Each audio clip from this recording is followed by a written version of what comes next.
নমস্কার বন্ধুরা, Sujata's kitchen and ফ্যামিলিতে আপনাদের আবারও স্বাগত। আজকে চলে এসেছি একটা নিরামিষ মোচার ঘন্ট নিয়ে। তার জন্য আমি এখানে একটি মাঝারি সাইজের মোচা নিয়েছি।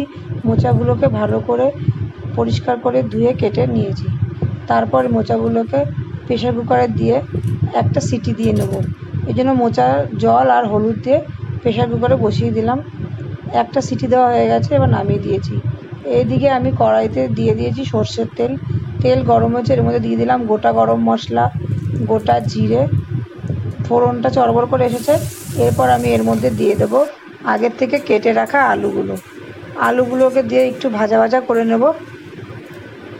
ভাজা ভাজা করে নিয়ে তারপর এদিকে আমার মোচাগুলো সেদ্ধ হয়ে গেছে, নামিয়ে রেখেছি। এর মধ্যে দিয়ে দেবো এবার নুন, হলুদ গুঁড়ো আর বেটে রাখা আদা আর জিরে।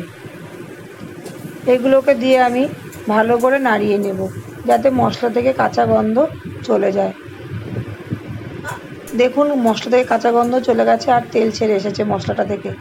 এরপর আমি এর মধ্যে দিয়ে দেবো আগের থেকে ভিজিয়ে রাখা কাঁচা ছোলা দিয়ে মোচা রান্নলে অপূর্ব লাগে খেতে। এরপর আমি এর মধ্যে দিয়ে দেবো স্বাদ মতন চিনি দেওয়ার পর আবার মশলাগুলোর সঙ্গে ভালো করে নাড়িয়ে নেব। তারপর আমি এর মধ্যে দিয়ে দেবো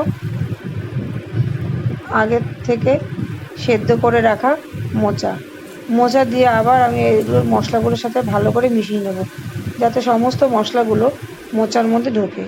এরপর আমি মোচার মধ্যে দিয়ে দেবো মশলার বাটি দেওয়া জল, যাতে আলুগুলো সেদ্ধ হয়ে আসে আর একটু গামাখা হয়ে আসে তরকারিটা। আর এর মধ্যে দিয়ে দেবো গোটা কাঁচা লঙ্কা। তারপর আমি 5 মিনিটের জন্য ঢেকে রাখবো, যাতে আলুগুলো সেদ্ধ হয়ে আসে আর মোচার সঙ্গে মিশেও যায়।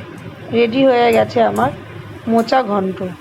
এরপর আমি এর মধ্যে দিয়ে দেবো 1 চামচের মতো ঘি। যেহেতু নিরামিষ মোচা, তাই ঘি দিলে এর গন্ধটা খুব সুন্দর লাগে। আর দিয়ে দেবো গুঁড়ো গরম মশলা। দেখুন, রেডি হয়ে গেছে আমার মোচার ঘন্ট। আর খেতেও খুব সুন্দর হয়েছিল, গরম ভাতের সঙ্গে জমে যাবে। নমস্কার বন্ধুরা।